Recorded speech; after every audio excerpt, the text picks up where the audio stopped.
দেশজুড়ে মন্দির সাফাই অভিযান ভারতীয় জনতা পার্টি। প্রধানমন্ত্রী নরেন্দ্র মোদী এর আগে মকর সংক্রান্তি থেকে আগামী 22শে জানুয়ারি অযোধ্যায় রাম মন্দির প্রতিষ্ঠা দিবস পর্যন্ত সকলকে মন্দির সাফাই অভিযানে সামিল হওয়ার আহ্বান জানিয়েছিলেন।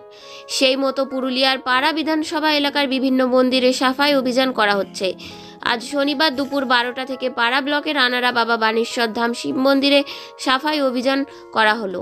উপস্থিত ছিলেন পাড়া বিধানসভার বিধায়ক নদিয়ার চাঁদ বাউরি, বিজেপির রাঢ়বঙ্গ জোনের কনভেনার বিদ্যাসাগর চক্রবর্তী, মণ্ডল সভাপতি জয়দেব গড়াই, বিজেপির নেতা চরণ বাউরি, বৃন্দাবন মণ্ডল সহ অন্যান্যরা।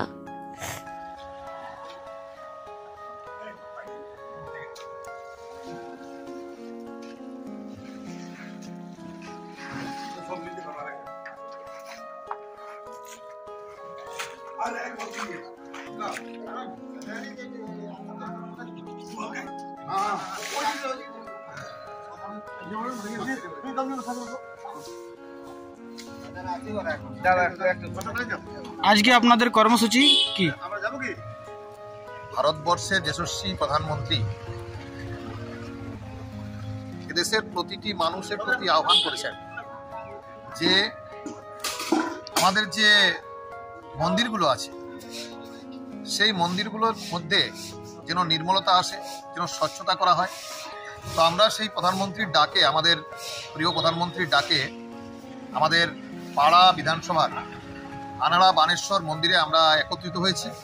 আমাদের সঙ্গে আছেন পাড়া বিধানসভার বিধায়ক সম্মানীয় নদিয়ার চাঁদ বাউরি মহাশয়, আমাদের আছেন চরণ বাউরি, সামাজিক একজন সমাজসেবী মানুষ, আমাদের জ্যোৎস্নাদি আছে, হুমায়ুনদা আছেন, আমাদের সমাজসেবী মানুষ আছেন আমাদের জয়দেব দা, এবং আমাদের বৃন্দাবন দা, সবাই আছেন আমাদের, যারা একত্রিত হয়ে এই মন্দিরকে আজকে নির্মল করলেন, পরিষ্কার পরিচ্ছন্ন করলেন। এর উদ্দেশ্য হচ্ছে যে প্রধানমন্ত্রী তার আহ্বানে জানিয়েছেন যে মন্দিরকে যদি আমরা পরিষ্কার না করি তাহলে আমার মনকে আমি পরিষ্কার করতে পারবো না। আমার মধ্যে যদি পাপ পুণ্য এই ভেদাভেদ না আসে তাহলে আমি ভালো কাজ করব কি করে? এই ভালো কাজের জন্য, ভালো কাজ করতে গেলে ভগবানের আশীর্বাদ দরকার, এবং এই দেশকে এগিয়ে নিয়ে যাওয়ার জন্য তার প্রধান কাজ হচ্ছে আধ্যাত্মিকতা। কারণ এই দেশ আধ্যাত্মিকতার উপরেই দাঁড়িয়ে আছে। তো দেবভূমি ভারতবর্ষ, ভারতবর্ষ এই আধ্যাত্মিকতার উপরেই সে দাঁড়িয়ে আগামী দিনে এগিয়ে যাবে এবং এগিয়ে চলেছে।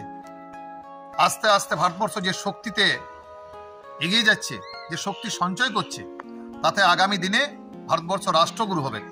আমরা সবাই গর্ব করে বলতে পারবো যে আমার দেশ সবার উপরে, আর তার জন্য নির্মলতা দরকার, স্বচ্ছতা দরকার।